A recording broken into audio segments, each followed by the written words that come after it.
हमने कल मेरठ की घटना पर जिक्र किया तो कई लोगों ने कहा कि महाराज आपने उसको हंसी में टाल दिया। नीला ड्राम बड़ा फेमस है। अभी तो गूगल पर सर्च पर करो नीला ड्राम कहां मिलता है।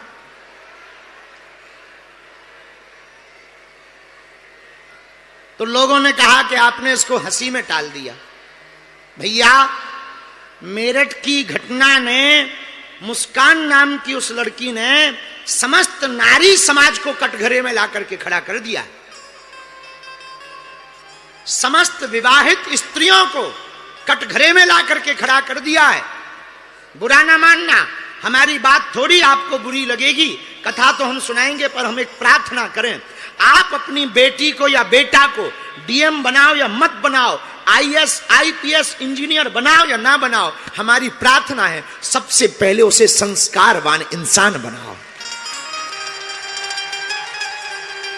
तुम अपने बालकों को डीएम बना दिए, आईपीएस बना दिए, इंजीनियर बना दिए, भैया आईएएस बना दिए, पर अगर तुम अपने बच्चों को संस्कारवान नहीं बना पाए तो तुम्हारी सब पढ़ाई धरी रह गई, तुम्हारी नौकरी धरी रह गई, तुम्हारे बच्चों की सफलता धरी रह गई। भैया, पद के कद के बल पर वो पैसा तो कमा सकते हैं, रोटी कमा सकते हैं, पर जिंदगी जीना तो संस्कार से ही सीखा जा सकता है। तो इस मेरठ की घटना ने समस्त नारी समाज को कटघरे में लाके खड़ा किया। और सबसे विचित्र बात, बुरा ना मानना, सबसे बड़ी भूल ये है, हमसे किसी ने पूछा कि इसमें आप क्या मानते हैं, हमने कहा पंडित जी, इस बेटी के इस कांड में सबसे ज्यादा भूल माता पिता के संस्कारों की है। बुरा ना मानना, मां बाप के संस्कारों की है। आप अपने बच्चों को टीवी सीरियल फिल्म पिक्चर दिखाओगे तो बच्चे ऐसे ही किलर सुसाइडर और लबेरिया के चक्कर में पड़ेंगे, पर रामचरितमानस पढ़ाओगे तो तुम्हारा बेटा राम बनेगा और बेटी सीता बनेगी। रामायण के आधार पर अगर जिंदगी जियोगे, स्वयं भी जियोगे और बच्चों को भी चलाओगे, तो भैया हम दावे के साथ कह सकते हैं आपके बालक परम आदर्शवान, परम संस्कारवान बनेंगे। रामचरितमानस वो सदग्रंथ है, जरा कभी रामायण को पढ़ना, राम वो है, आहा, कभी विचार करना, रावण और राम कौन है? रावण वो है जो भाई की संपत्ति हड़पने के लिए भाई को त्याग दे, और राम वो है जो भाई को गद्दी पर बैठाने के लिए राज सिंहासन को त्याग दे। ये रामचरितमानस है। जब उस आदर्शमय ग्रंथ को पढ़ेंगे, बच्चे इसको जीवन में उतारेंगे, तो हम मेरठ वालों कान खोलकर हमारी बात को सुन लो, दोबारा लौट करके मुस्कान जैसी घटना कोई भी बेटी नहीं कर पाएगी, दोबारा नहीं हो पाएगी। पर कितनी विचित्र बात है, अब उसका नाम मुस्कान की जगह तो शैतान धर देना चाहिए। हाँ, मुस्कान नाम ही बेकार है। मुस्कान नाम ने पूरा घर उजाड़ दो। किसी का बेटा चला गया, किसी का भाई चला गया, भला क्या बिगाड़ा था उस बालक ने? सौरभ नाम था, हैं? सौरभ नाम, भला उसने क्या बिगाड़ा था? एक ही गलती की कि उसने शादी की, एक ही भूल की कि उसने प्रेम किया, एक ही गलती की होगी उसने भरोसा किया। बेचारा मर्चेंट नेवी में था, बड़ी आशाओं के साथ जिंदगी जी रहा था, बड़ी सपने देखे होंगे उसने भी ख्वाब देखे होंगे, परिवार होगा, बच्चे होंगे, जीवन जिएंगे, बड़ा मकान लेंगे, सबको लेकर के चलेंगे, माता पिता का नाम रोशन करेंगे, और उसके ऊपर क्या बीती होगी? उसके सपने पूरे होने के पहले ही उसे मार दिया गया। भला उसके बाप पर क्या बीती हो? इसने तो अपने प्रेम के चक्कर में, भैया केवल सौरभ की हत्या नहीं हुई है, लाखों करोड़ों पत्नी पर भरोसा करने वाले पतियों की आशाओं की हत्या हुई। भरोसे की हत्या हुई है, सबको कटघरे में लाकर खड़ा कर दिया। लेकिन इसका मूल कारण वर्तमान में भारत में क्राइम बढ़ने का सबसे बड़ा कारण है संस्कारों की हीनता, संस्कारों से दूरी, टीवी सीरियल से कनेक्शन और रामचरितमानस से दूरी ही भारत में क्राइम बढ़ा रहा है। हम फिर प्रार्थना करेंगे, मेरठ वालों तुम हमारी कथा सुनो या ना सुनो, पर हमारी हाथ जोड़कर प्रार्थना है, अपने बेटा और बेटी को संस्कार देना मत भूल जाना। रामचरितमानस पढ़वाना मत भूल जाना, गीता के श्लोकों को पढ़वाना मत भूल जाना। हमारी एक और प्रार्थना, इत्र से अपने तन को मत महकाओ। इत्र से तन को महकाओगे तो वो कुछ दिन ही चलेगा, पर चरित्र से अपने तन को महकाओगे तो पूरे जीवन भर महकते रहोगे। निर्णय तुम्हें लेना है, इत्र से जीवन को महकाना है या चरित्र से। इत्र की महक कुछ घंटों की होती है, पर चरित्र की महक पूरी जिंदगी भर चलती है। आहा, धन्य है,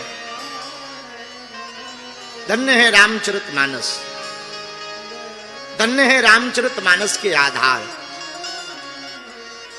आज के जमाने में किसी को राजा बनाया जाना होता और दूसरे दिन कह देते कि नहीं जंगल भग जाओ, सोई लड़ पड़ते, बोले भाड़ में गया बा, हमको अभी तक राजा बना रहे थे, अब कल ली सांठ गांठ, भाड़ में गया, हो गए पिताजी पिताजी, हम नहीं मानने वाले बा।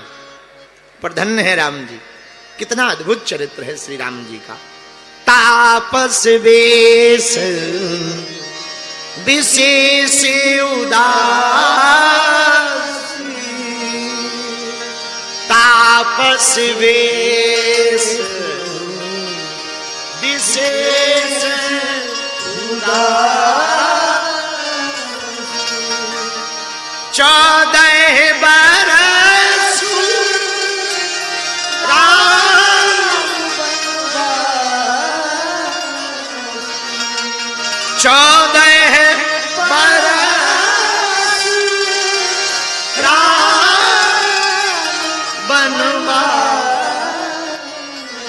राम जी 14 साल वनवास के लिए माता जी के मुखारविंद से सुनते हैं, कैकेयी मां के मुखारविंद से, 1 मिनट भी नहीं विचार करते कि पिताजी ने कहा भी कि नहीं कहा।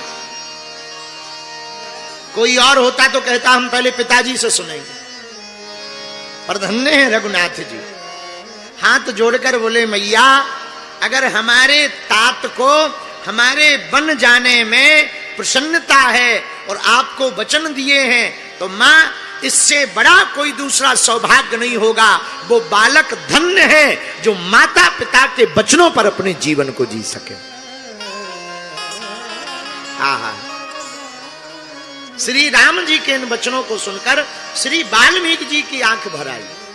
आहा, धन्य है राम जी, कितना ऊंचा आदर्श है। राम जी जैसा चरित्र पूरी पृथ्वी पर खोजना कठिन है। इसलिए भारत के लोगों, तुम अपने बेटा और बेटी को बचाना चाहते हो तो रामचरितमानस का आधार पकड़ो। ये वही राम है जिनके आदर्श की महिमा का मंडन स्वयं लंकाधिपति रावण करता है। ये वही राम है आहा कि मंदोदरी गदगद हृदय से राम जी की प्रशंसा करती। कथा कहती है कि जब रावण मर गया और रावण गिर पड़ा, रात्रि काल हो गई, राम जी ने रावण पर विजय प्राप्त की, लंका पर विजय प्राप्त की और रात्रि काल में भगवान श्री रघुनंदन श्री राम उसी शिला पर विराजमान भये, आरूढ़ हो गए। शिला पर बगल में विद्यमान श्री लक्ष्मण जी, बाकी सब बानर यत्र तत्र, विजय की रात है तो खुशियां मना रहे। कोई बानर गले लगा रहा, कहीं नृत्य चल रहा, कहीं जय घोष चल रहा, कुछ बानर लंका में दौड़े दौड़े भागे भागे गए। पर धन्य है श्री राम जी, विजय की रात्रि में रावण का वध करने के बाद शिला पर बैठ करके चांद की चांदनी को देख रहे। उसी समय राम ने देखा कि किसी स्त्री की छाया आई, तो राम जी खड़े हो गए।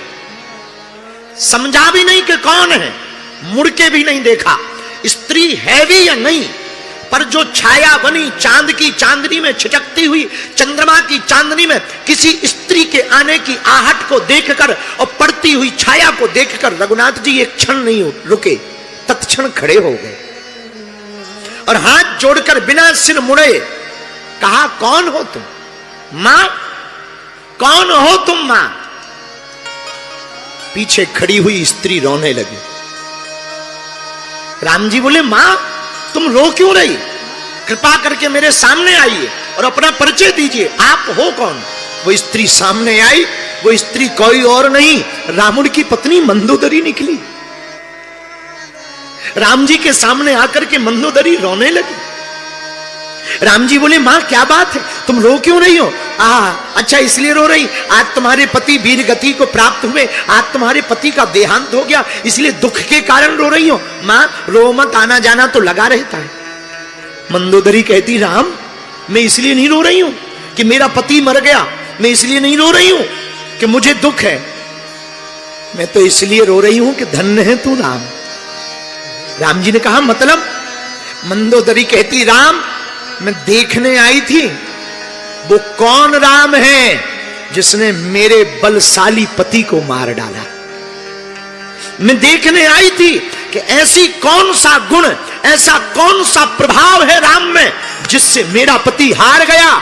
इतना बलशाली, जब वो चलते थे तो तीनों पृथ्वी डोलती थी, तीनों लोकों में हाहाकार मचती थी। मैं देखने आई हूं उस राम में ऐसा क्या है, ऐसी क्या खासियत है?